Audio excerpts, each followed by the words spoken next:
Hey YouTube, it's just Mr. Roberts here. I'm going to give you an example of how to do the split strategy with two-digit subtraction problems. You guys all did such a great job with the addition, using this strategy with addition. So it's not too different to doing it with addition, but it is a little bit different when we're doing subtraction. So just watch carefully from my example, and then you can use the knowledge that you already have to complete all the questions on the next slide. So I'm going to do, let's go with 33 take away 21. Okay, 33 take away 21. Not too tricky of a question. Just like addition, the first thing we do is we want to recognize that the tens and the ones.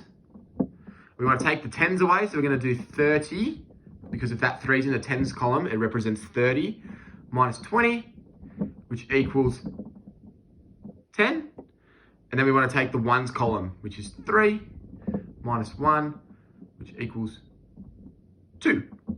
Okay, we're nearly there. Now, what might get into your head, which is understandable, is that you might think to go, okay, we're doing subtraction, so I'm going to do 10 minus 2. Sorry, that fixed my camera up. 10 minus 2, which equals 8. But that's actually not what we want to be doing, okay? What we want to be doing is adding these two numbers. So when we take away the tens, we take away the ones, then we want to add the totals. Sounds a bit silly because we're doing subtraction, but when you add those two numbers together, then you'll have the final answer. So we do 10 plus 2 equals 12. So therefore,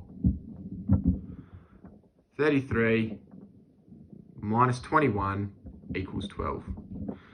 All right, what you can see, just gonna rub this out.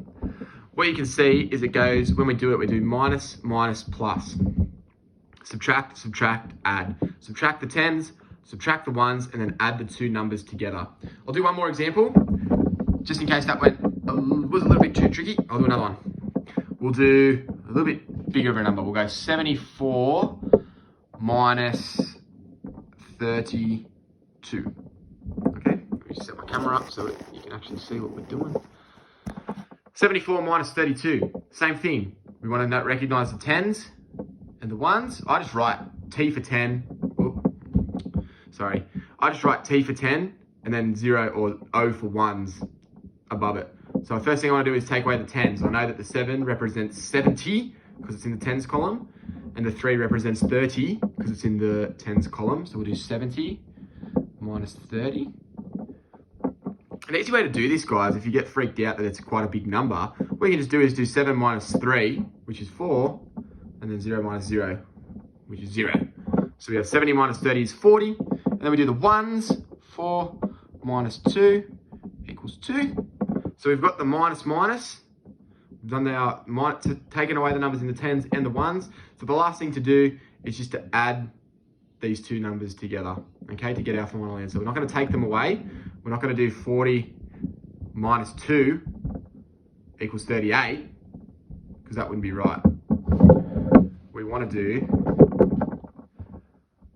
40 plus 2 equals 42. And there's your answer. I hope that makes sense. Have a go. There's a fair few questions on the next slide to do. So have a go, try your best, and use a piece of paper and work them out using the piece of paper as well. Okay, good luck.